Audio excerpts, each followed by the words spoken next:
You got to fit. Yep. Even if you're the best at what you do and we could make so much money selling you the way you sell your stuff or do your things, if you're toxic or if you're unreliable or if you're not capable of like growing other folks, it's going to be a very short engagement. Okay, Julie, welcome to the Pressure Tested Podcast. I'm so excited to have you on today. Thanks. I'm so honored to be here. Thank you so much for taking the time to come over here and just be a part of this. So I want to jump right in, and I want to hear about your career progression. So take me all the way back to undergrad and tell me how you went from undergrad to CEO. That is, it's not a linear story, but I actually have my undergraduate degree in psychology and Spanish. Super marketable. People were fighting for me when I got out of college, as you can imagine. So I went to work in psychiatry research for like $17,000 a year. And so I got to wait tables on the side to help make rent. But I did that for a few years and I realized I wasn't sure I wanted to commit to that. And I went to TD Industries. And so my family has a long history with TD Industries. My granddad started that company in 1946. I didn't know that. Yeah, our granddad started that in 1946, and my dad was actually the CEO at the time when I went there. So you know what that means is you have to work twice as hard to look like you're even worth paying attention to. So, but it was a great experience. TD is a great place to learn and grow, which I imagine Moss is also, because they will give you opportunities to participate in a healthcare committee, a culture committee. I moved from HR to project management.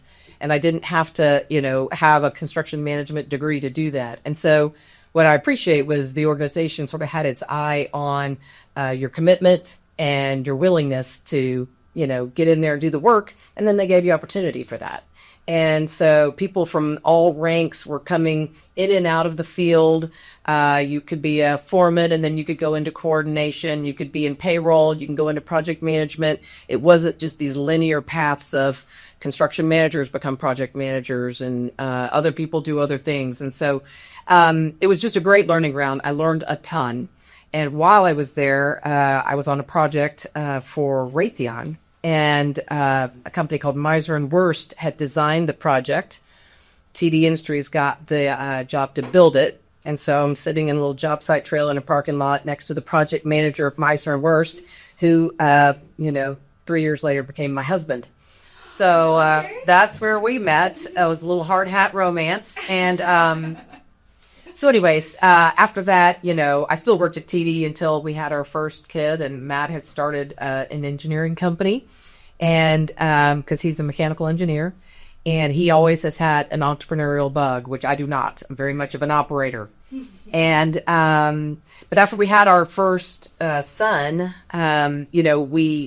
I couldn't do project management work. It was just too demanding. It was like 60 hours a week, constant on call. In case something went wrong, you had to show up. And I didn't have the energy for it. It just didn't seem like the right idea with an infant at home.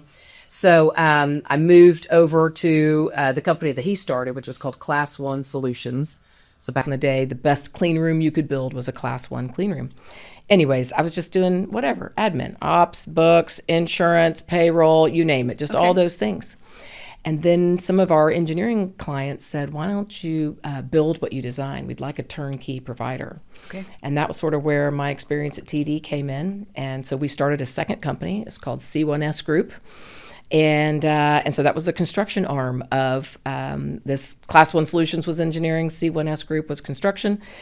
And after, running two companies for a while and all the ridiculous accounting back and forth and sharing of resources, we just like, forget it, let's just make it one company.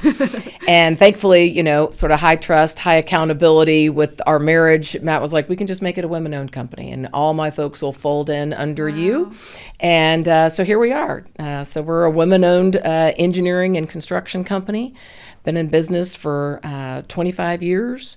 And, we have about 52 employees right now and just growing, pretty steadily, pretty organically, no debt. That's amazing. It's not been smooth always. There have been some tough years, but it's been a wonderful experiment that I never would have done if Matt wasn't an entrepreneur because, like I said, I'm an operator. So he's off coming up with the big ideas, and I'm like, hang on, we got to pay for that.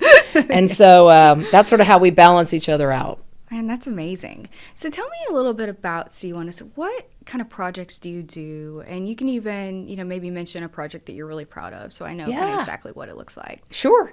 So most of our work historically has been in sort of the critical environment and manufacturing spaces. Okay. So Matt, being a mechanical engineer with a specialty in clean rooms, he was doing semiconductor. What's a clean room? So a clean room, like semiconductor rooms, where they're making these semiconductors. And a clean room means that in a given square foot of air, there's so many microscopic particles. So the cleanest clean room used to be called a class 1. It's now called ISO something. And it has one particle at 0.99995 microns per cubic foot of air. So that means the whole ceiling is filtration. And it comes through a HEPA filter, and it comes down through the space. The floor is perforated, and it pulls the air down and out the sides where it gets cleaned and pushed back through. Wow. And so when you're in a clean room, you're all smocked up. You've seen those people with their head to toe smocked up, and you're writing with special pens, and you have cotton bond paper, and you do all these things because even the tiniest little particle will wreck, $1 million worth of product if they're moving semiconductor wafers through this space. Wow. Okay. And so those clients will tell you over and over again, if you wreck a batch, that's on you. And also they're operating and making product while we're in there. So if you shut us down, that's $1 million every 5 minutes. And so you're like, let's be super careful, y'all. Let's not do anything to disrupt the process. And so our work has been a lot in those spaces. Okay. And it's not super glamorous, right? We have some folks come to interview, and they're like, I want to build the Bush Presidential Museum, and I want to build a Cowboys ballpark or something. I'm like, sorry, man, your grandmother's never going to see this work. Oh, She's not going to drive by here and be like, oh, my son designed the HVAC for a room where the air comes down in circles. It's just grittier. It's a lot of collaboration and coordination and very, very tight execution when these facilities are running. And so it's just problem solving. It's just high, intense problem solving around mechanical, electrical, and plumbing systems. And that's been our history. Now we do more new construction now. We've done schools, and we've done some commercial. We did the bomb factory downtown. Okay, cool. That was crazy. Those people, people who own bars and like concert venues are like vampires. So we start at 6 a.m. and they show up about 4 p.m. and they want to do shots before we start talking. And I was like, no, friend, that's safety. We don't drink on the job. And so it was a whole new world for us. And we're like, where's the hard hat protocol in this place? Everybody's just walking around in flip-flops, and it was a nail biter, and it was so crazy. And that's not our typical world, but it was a really fun job to kind of hang our hat on.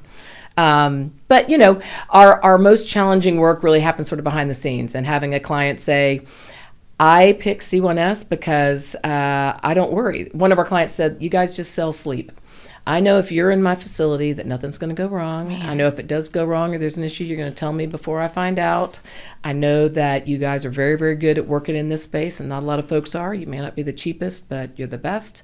And so to us, have you ever built a house or remodeled a house or something, right?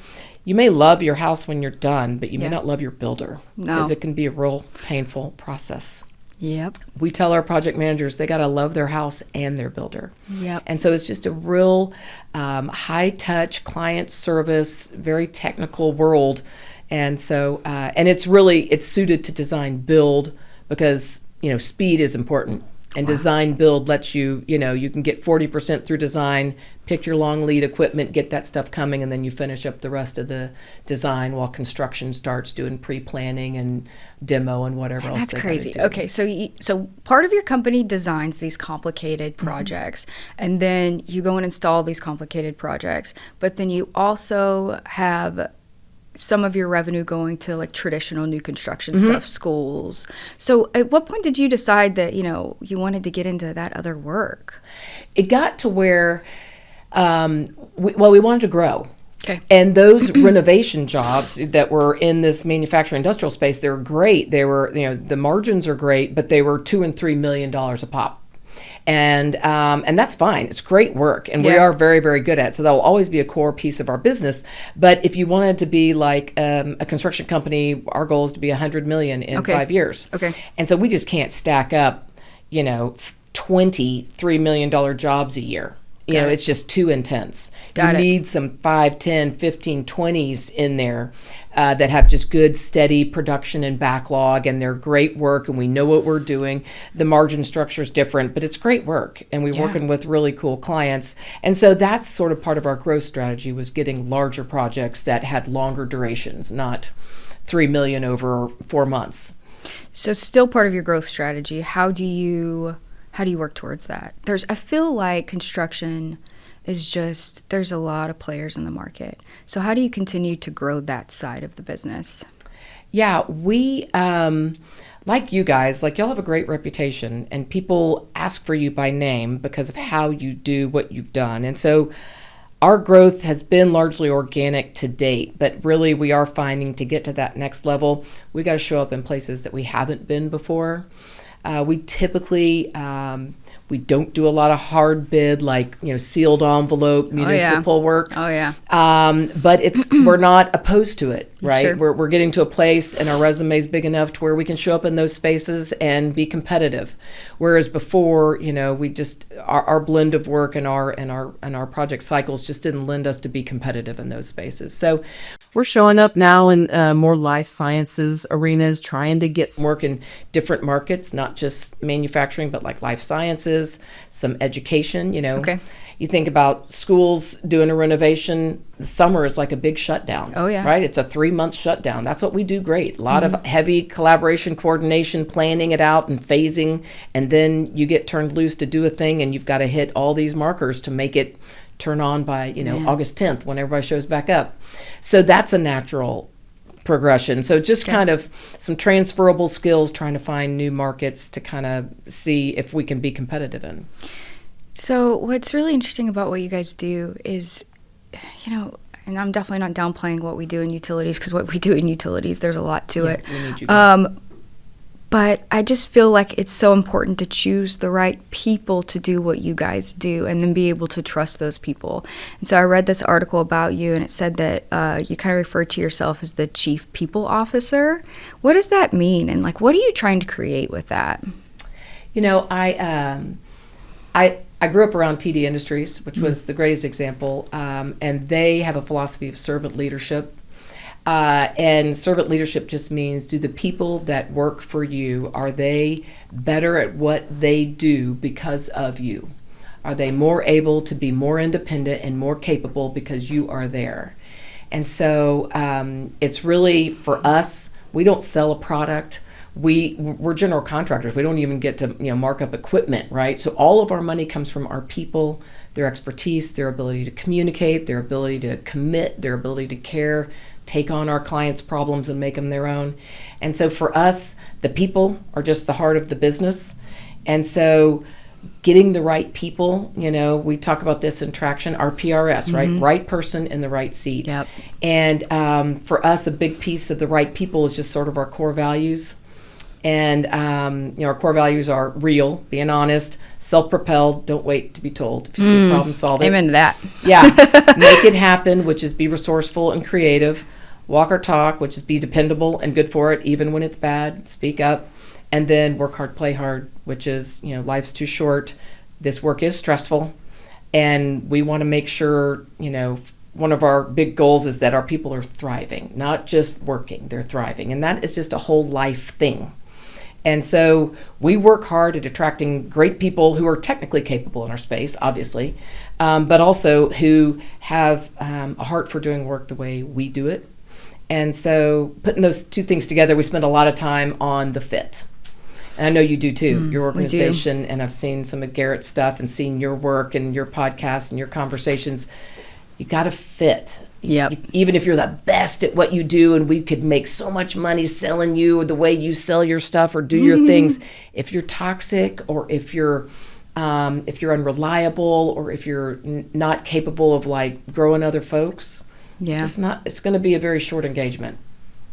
Okay, that's a great question. So let's say that you hire somebody, you have great hopes for them, and you 2 months in have figured out that these people are detractors and that they are taking away from your business.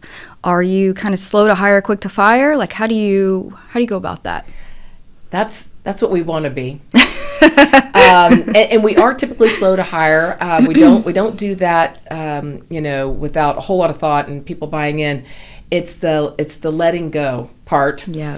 Because we tend to have quite a bit of faith in humanity and what we thought we were getting when we got them, we hold on to. Mm-hmm. But we make mistakes in that. And sometimes we take too long to be decisive in writing it. And it's not because they're terrible people. I'm not just talking about thieves and criminals. We hire great folks who just aren't a fit, or they just don't have the commitment, or they just can't deliver at our speed. Doesn't mean there's not a great place for them, and we're certainly not doing them a service by continually telling them they're not quite meeting the mark. The better thing to do is to let them go with all the confidence and strength that there's a better place for them. Yeah. But we stub our toes at that. Yeah, I think everybody does. I know that we do. That's just a common thing to really struggle with. So you mentioned traction. Mm-hmm. You and I are both big EOS fans. How do you think that traction has kind of helped you shape your business? We started Traction in 2013, and it's just so simple. Mm-hmm. It's so simple and basic and foundational, and it doesn't let the system is not complicated, nor is it onerous. So it has helped us not chase strategies or ways of doing things that are sort of leadership du jour. It's not a new way to do strategic planning. It's not hey, this year we're going to do something totally different with our performance management.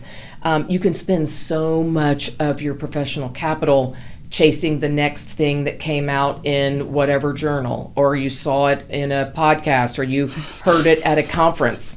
You can just be such a chaser, and that is like a detractor. It's taking away energy. Yep. And this business is hard, and especially when you're starting up. And there's 1,000 different ways to go and 1,000 different things to focus on. And if you try to do that, it's like boiling the ocean. And so for us, Traction just simplified. And it was like, look, just follow it. Just give it a shot. And with the quarterly check-ins and the annual planning, the meeting cadence, the expectations for how we're going to treat each other, the performance management, it's just simple. So performance management, do you when you review your employees, do you kind of review them based on the core values like Traction says too? Yep. That's cool. So the core value stuff you kind of have a feel for. Oh yeah. You have the quarterly check-ins, but if someone's not hitting those things. And so typically quarterly, if everybody's good on core values, they're short, little cup of coffee conversation. Hey, can I help? What's working? What's not working? That's good. But every once in a while, especially with the work from home thing, you got some folks that took their eye off the prize a little bit. Mm-hmm. And so the make it happen wasn't there. We were missing some deadlines. The self-propelled wasn't there. Nobody was speaking up when they had bandwidth. They were like, I'll wait till be told. I imagine someone will reach out to me if they need me. And it wasn't that we didn't trust them to be doing great work if they had it to do, but they weren't. If they were sitting in the office, they might, stick their head over the cube and say, hey, I got capacity. Sounds like you're bowed up. How can I help? And so stuff like that, it's harder to see sometimes.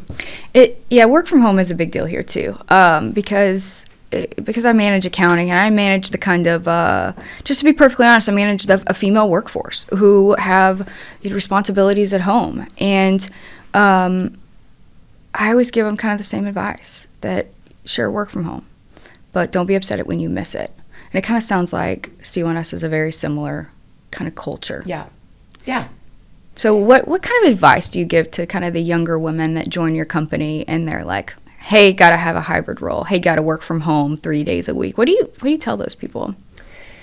So we have a policy that says so many days dependent on your job. And like you guys, we're sort of high trust, high accountability. We're not going to micromanage you when you're in the office. We're for sure not going to micromanage you and can't micromanage you from home. But what we have found is that our young people do not grow. And so it's okay to say, I'm going to be hybrid because it's important for me to pick up the kids in the schools really close, but I'll get right back online. And I have no doubt that they do.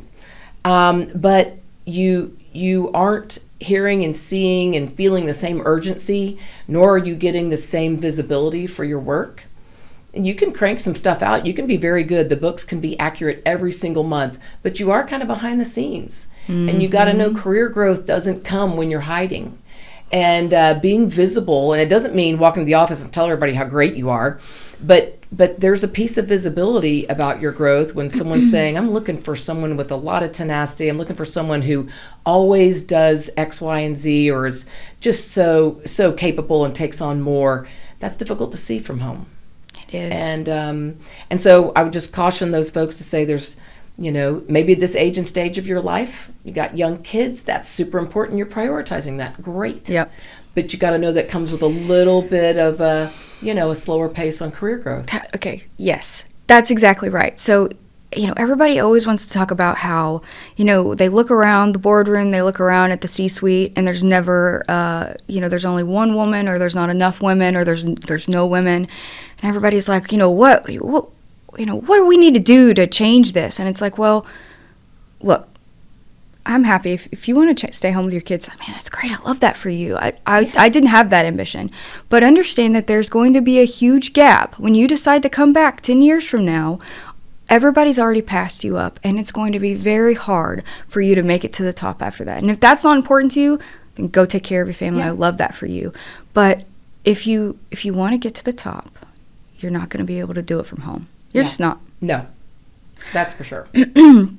Okay, back to traction. Like, what do you think that when you think about traction, you're like, if nothing else happens, we have to do this every single time? Is that maybe the meeting pulse? Is that rocks? Like, what do you just really prioritize out of it? We really prioritize level 10 meetings, making sure everybody is together. Everyone in your company? Everybody. Oh, nice. Has That's level good. 10. And as you know, we try our best to do those in person because again, I think eyeballs and body language and laughing in person is so much better than laughing on your Zoom. Oh, definitely.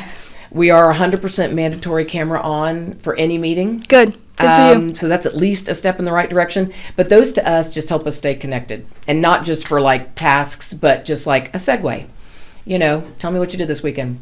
What are you most proud of in the last 90 days? Yep. Those kind of things get people laughing and talking and knowing each other better. Yes. And so for us, those level 10 meetings are, and our rule is you got to be sick or on PTO. So those are your two reasons to not be. Nice. And, if things come up, life happens, but plan around your level 10. That's good. Don't book something on top of that level 10 and be like, oh, I can't make it today. It's like, well, you didn't prioritize well. We've never had the buy-in for it. I mean, we do it, we follow it, but we don't have the buy-in because I would get really tired of people consistently finding something better to do during the L10. And I had to really figure out, like, they just didn't see the value in it. And, the thing that we really had a hard time with was solving issues in those meetings. We'd get through the employee headlines, the rocks, blah, blah, blah. We could see the issues and we kind of look around and nobody would want to solve anything. And so, I kind of went back last year and I was like, why is that? Why does no one want to solve anything in this room? And I was like, maybe we don't all trust each other to solve these things. Like, have you ever run into that where no one wants to solve any issues and no one feels like they can speak up? Like, how have you dealt with that? Oh gosh, one, in most rooms, I'll be the first one talking. And so when I'm there, they're like, this is cool. I don't have to talk. Julie's here. So, and I love that. But in an engineering company, there's not a lot of those folks who are routinely speaking up to groups. But we had the exact same thing. And people just, they either the issue was a person or the issue was a thing that either they were a part of and didn't want to shed light on.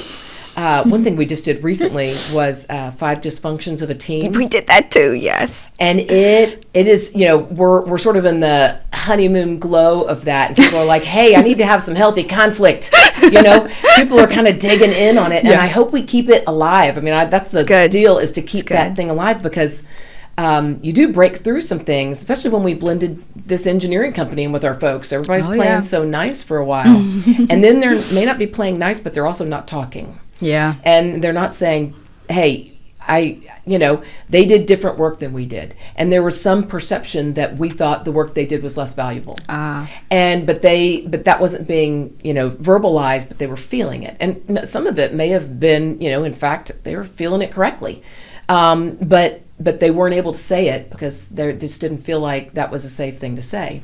And nobody wants to feel like they're doing work that's not valuable. No, but it does drive a big wedge between people who are supposed to be drinking the punch and doing this stuff together every single day.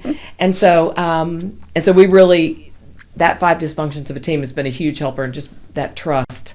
Trust is big. Yeah. And again, you get back to, I don't trust a guy that I don't ever see. Oh my gosh, I know. You and I speak the same language on that. And I'm not asking everybody to come to the office 5 days a week. Don't hate me. Don't hate me. I love work from home. It's a terrific perk, and technology has allowed us to do a lot. Yep, that's true. But it does not take the place of in-person. I mean, did you meet your husband at the altar? I met my husband at work, so luckily I was in the office. Right, so you had met him before you married him. Yeah. You don't have a best friend that you've never sat in the same space with. Yep. These are relationships. They don't happen over Zoom. Yeah, that's true. That's just transactional, and Yeah, it's I totally fine. agree. It handles some business, and we can do some tasks, but it's not how you can build a company that's got a culture of people who are committed to each other and what you do together. Yeah, I definitely agree.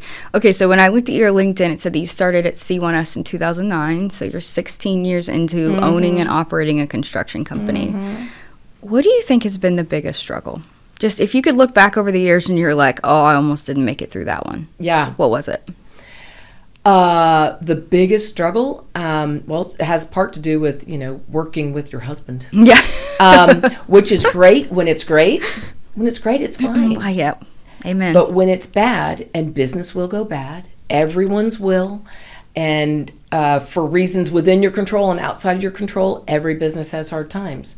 But when you have hard times with your spouse, who's an entrepreneur and you're an operator, and you guys want to solve the problem totally differently, and there's a problem that you're just not going to get out of quickly. It's going to be lasting for 3, 4, 5 months until something turns around, and your whole livelihood depends on it. That's all you've got, and I can't go home and bitch about that guy. Yeah. And home doesn't feel great. I'm like, I don't want to talk to you at the office either, because we got into it last night at dinner. Yeah. And so that has been the hardest thing. Like 2018, we literally almost lost the business. And really, why? We were approached for an acquisition, and in all that due diligence, we took our eyes off of our sales pipeline, and all of a sudden we didn't have backlog, and one of our key clients was doing a reorg, so they froze all of our purchase orders, and it's just all the things that happen at work.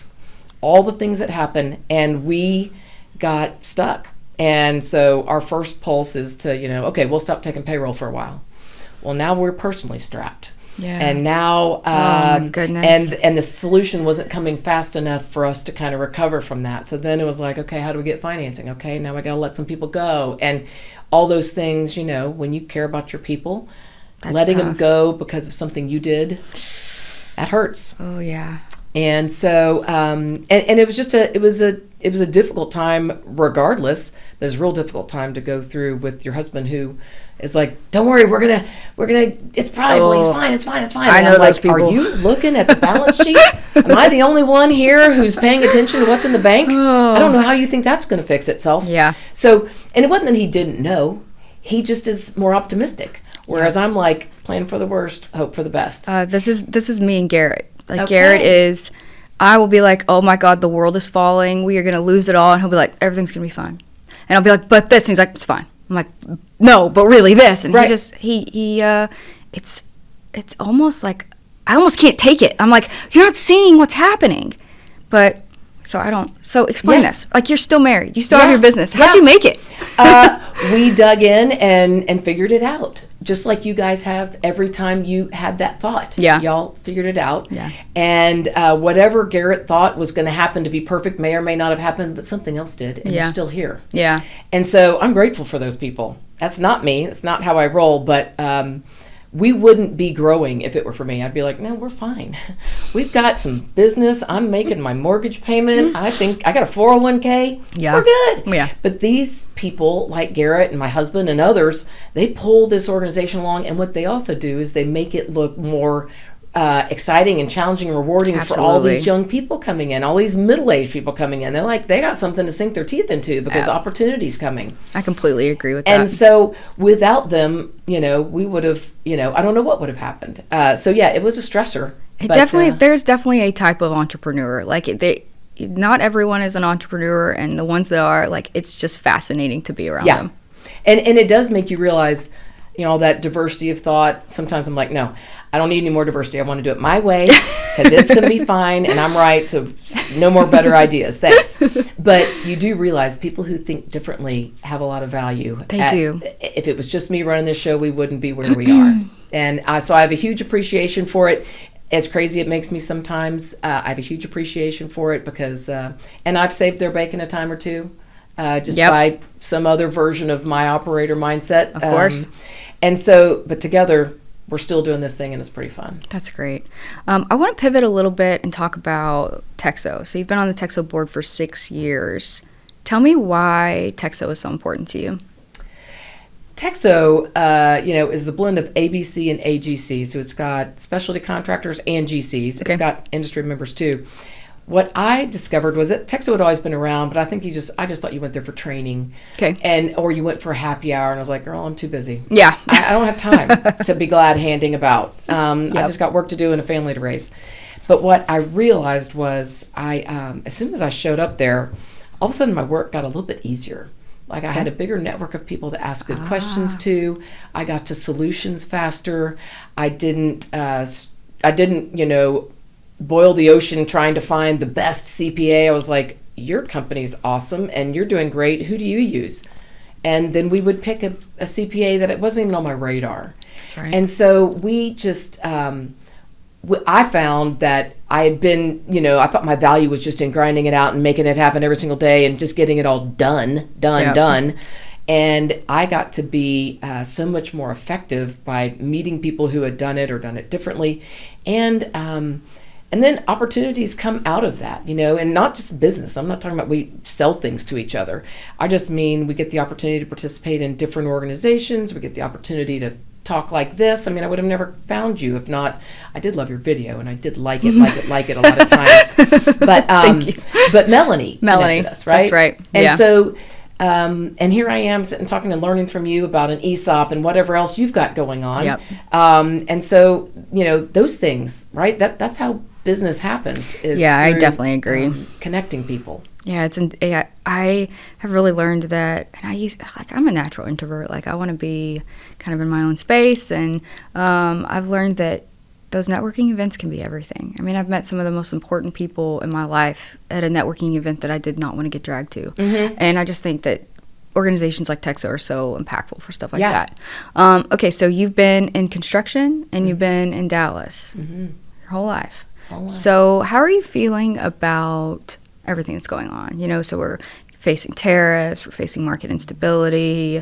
I've never been through a recession. Everybody says this is a recession. Who really knows? What are you thinking the next 18, 24 months in DFW? Yeah. Like I said, I'm a psychology major. Okay. How I feel about it is very nervous. Right. But my husband's in on the economics and looking at the forecast. And like you guys, y'all have diversified your business. We diversified ours. Good. If it all, Dallas has been a great economy. DFW has been a great place to do what you and I do. I don't expect that it's going to completely dry up in any way, but I do imagine there will be some, constriction in the market. I typically find that, companies of our size and kind have the agility to survive those. Like we just don't run fat. We stay lean. That's good. We don't, for better or worse, our projects are in sort of an environment that kind of keeps going. I mean, Frito-Lay is one of our best clients, and thank goodness America loves chips and soda, and so we love those opportunities that have some stability on them. I try not to worry a lot about it because I don't have a crystal ball. My biggest fear is losing our people, and the economy's hot and headhunters are calling your folks every single day and offering XYZ more. And that's when I get real nervous about the health of our company and our culture. And thankfully, we've withstood that pretty well. But things change and priorities change, and people get excited by different little shiny pennies at different times. Oh, always. So how have you dealt with that? That's something we deal with every single day. I mean, our pipe crews will get an offer for $1 more down the road, and we'll have an entire crew just leave us. And we're really lucky to have the labor pool that we do.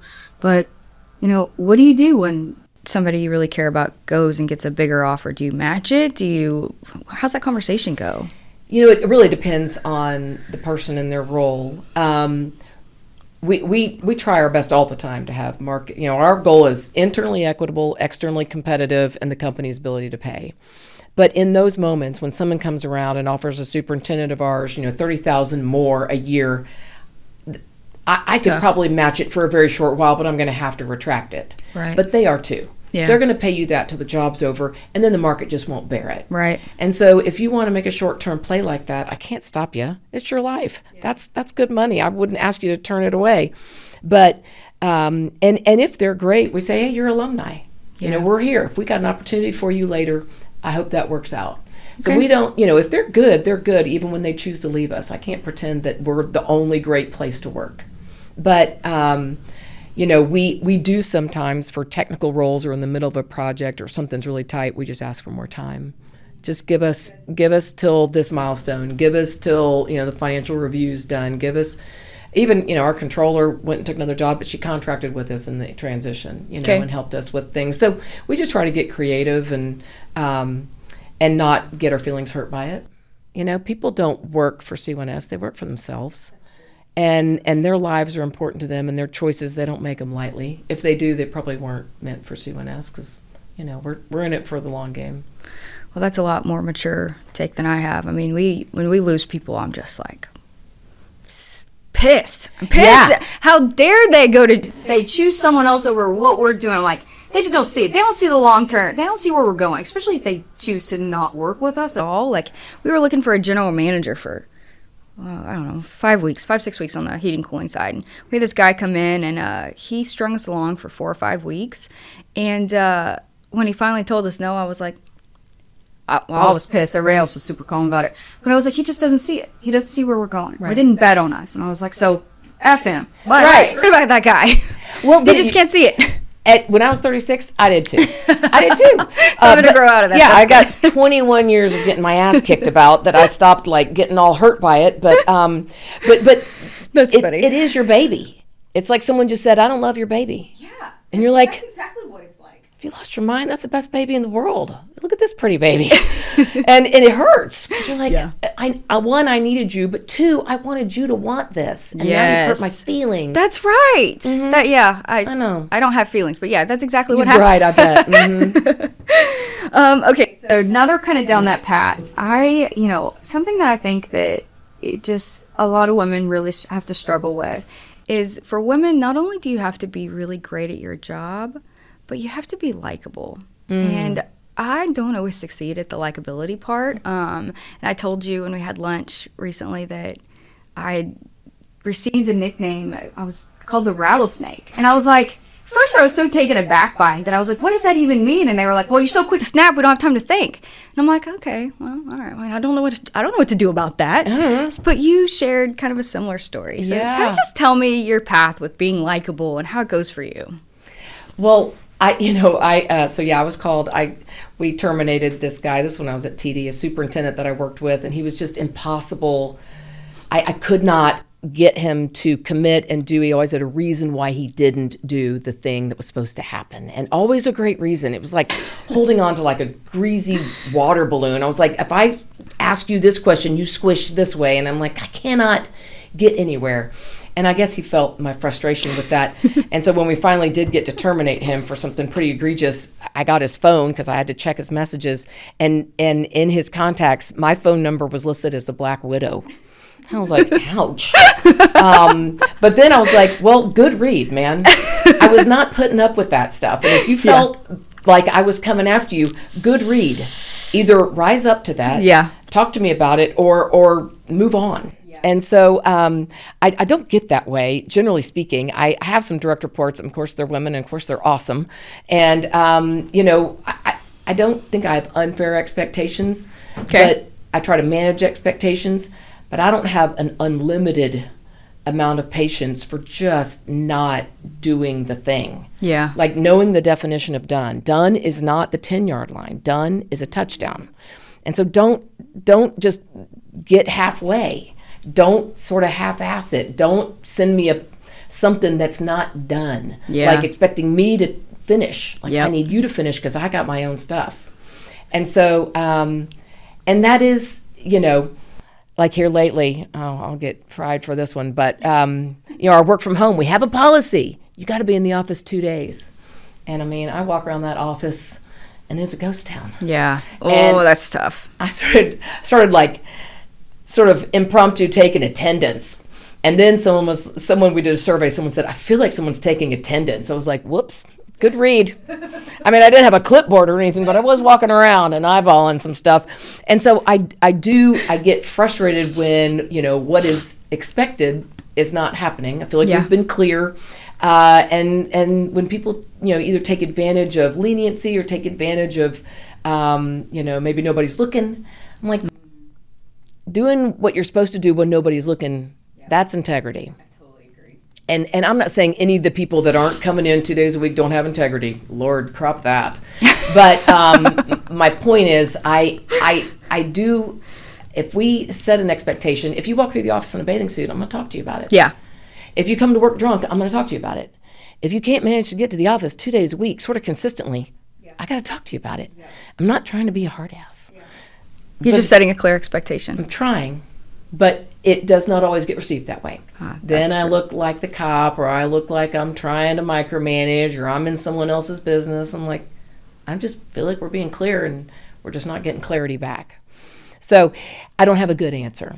I try to be light and likable, and even when I'm delivering someone's feedback, it's like, hey, man, you going to the beach today? Because we don't wear flip-flops.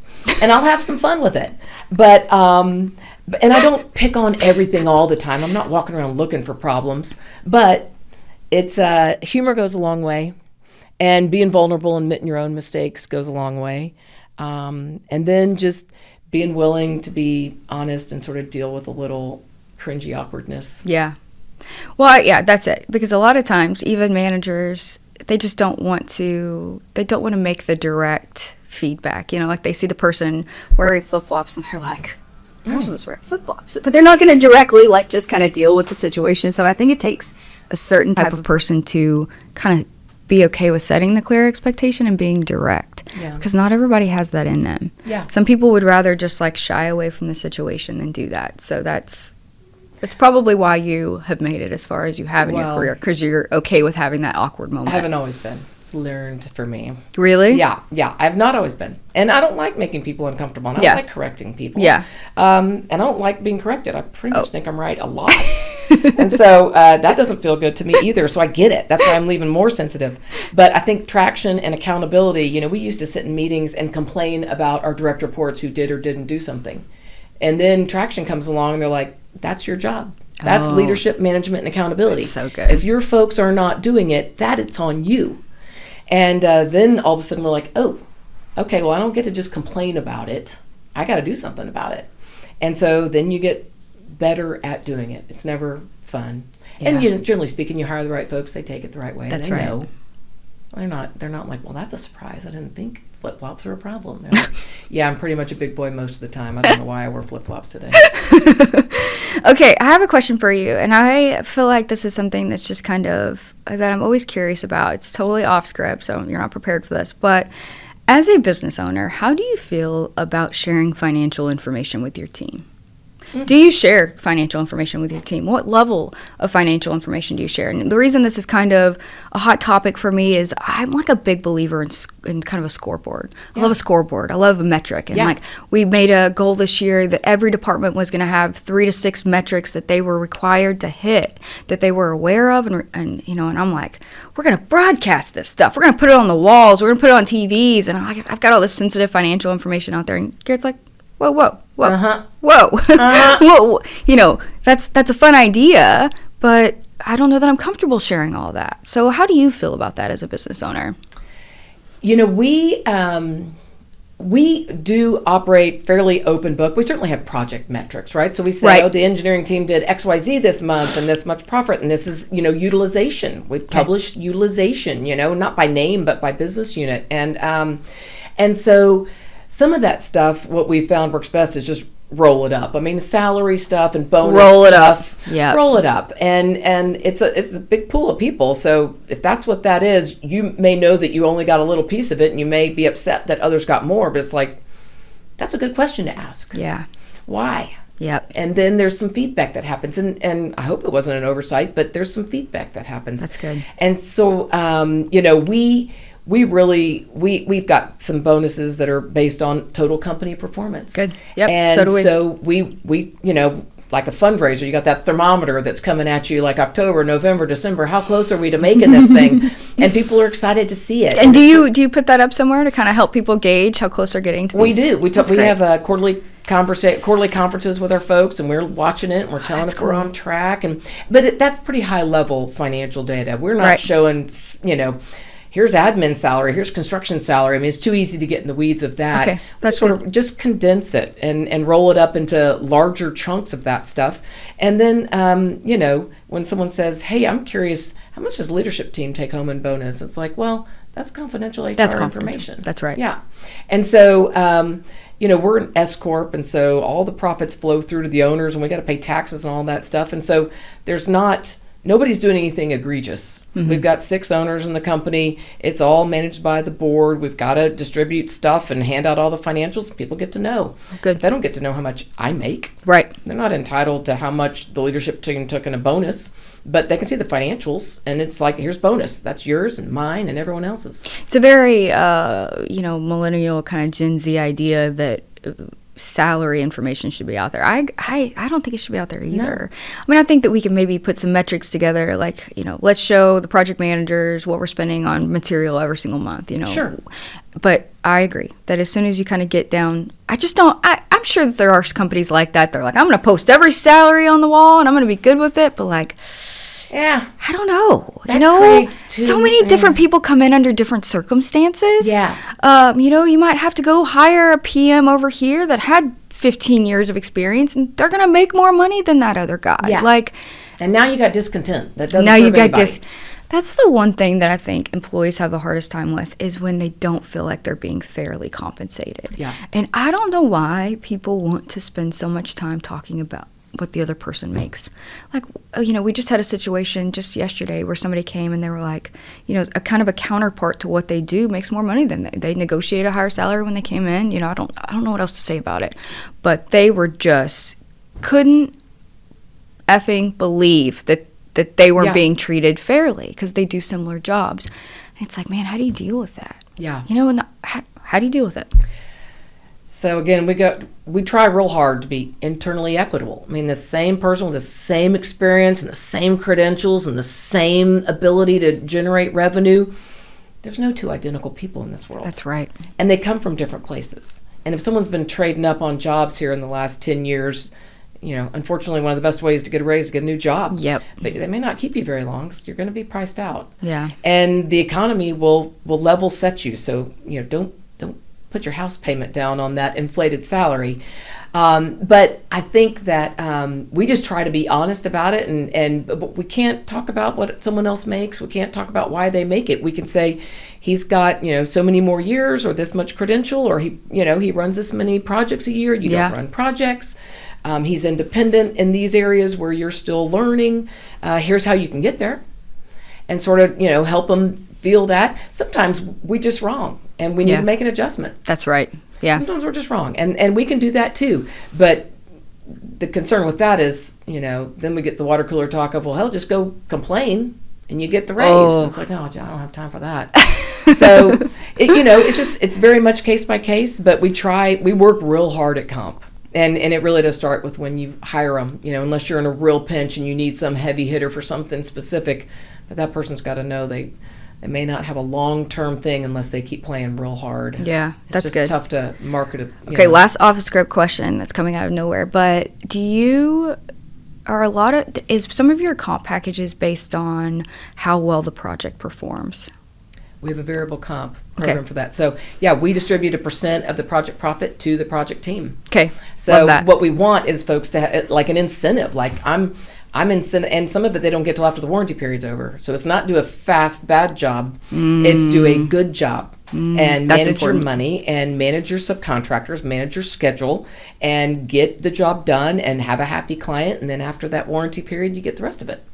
And so then they get this recurring mailbox money of they close this job this year, but they're going to get the last bit of last year's job. And that stuff just sort of starts adding up. And Heck yeah. So that's our incentive program. Because we had people coming in saying, I don't feel like I have any control over my financial destiny. I don't have. And that's when we instituted that just to try to give you back that autonomy. And so far it's been a great thing. And what we find is when we interview folks, they're like, we get a project incentive, but it's more profit sharing. Yeah. And it's not timely. We do it when you close the job. Here's your first piece. Okay. So it's a pain in the neck to pay them quarterly, but that's a bit of an incentive. It needs to be timely. It needs to be tied to the great behavior. Timely. Yeah, I totally agree with Great outcome, celebrate it, provide psychology reward. degree paying itself off. Yeah. Thanks, Dad. Sorry, it didn't look good at the time. Okay, Julie, you and I both have a big night planned, so we're going to wrap up here. But thank you so much for coming on. I've enjoyed What a this treat. conversation so much. I loved it. I hope there's a part 2 coming. Definitely. We will get part 2 scheduled. Okay, awesome. Thank you. I enjoyed it.